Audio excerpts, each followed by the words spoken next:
இல்லை இந்த கேஷன் எலிமினேஷன் மெத்தடில் தான் போகுது. இப்போ இதை எப்படி பார்ப்போம், ஐடியா ஜென்ரலாக எப்படி இருக்குன்னு பார்ப்போம். Let augmented matrix, first augmented matrix எழுதுகிறோம்.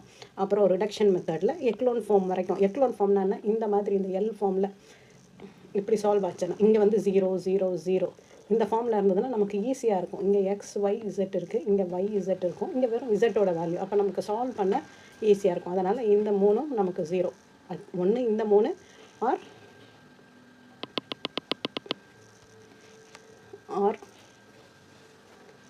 இந்த 3 எக்ஸ் ஒய் இசட் இருக்குல்ல, இப்படி இந்த ஃபார்மில் இந்த எல் ஃபார்ம் ஆர் இந்த எல் ஃபார்மில் 0 இருந்ததுன்னா நமக்கு ஈஸியாக இருக்கும் சால்வ் பண்ண. ஓகே, அந்த மாதிரி ஃபார்முக்கு நம்ம கொண்டு வந்துடணும். இதுதான் எக்லோன் ஃபார்ம். எக்லோன் ஃபார்மில் இருந்ததுன்னா நமக்கு ஈஸியாக இருக்கும்ன்றதுனால. Next by reduction method we will get the matrices in echelon form. Writing the equivalent equations எழுதுகிறோம், சால்வ் பண்ணுறோம், ஆன்சர்ஸு எடுக்கிறோம். எப்படின்னு இது ஒரு எக்ஸாம்பிள்ஸ் பார்த்துடலாமா? Caution எலிமினேஷனில்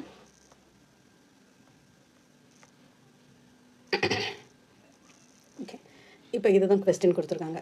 -2x - 2y + 3z 3z = 2, x + 2y - z = 3, 3x - y + 2z = 1.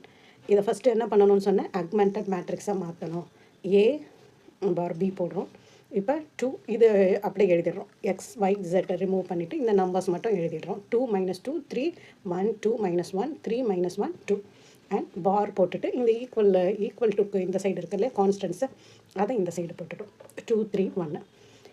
இப்போ நமக்கு என்ன கோல்,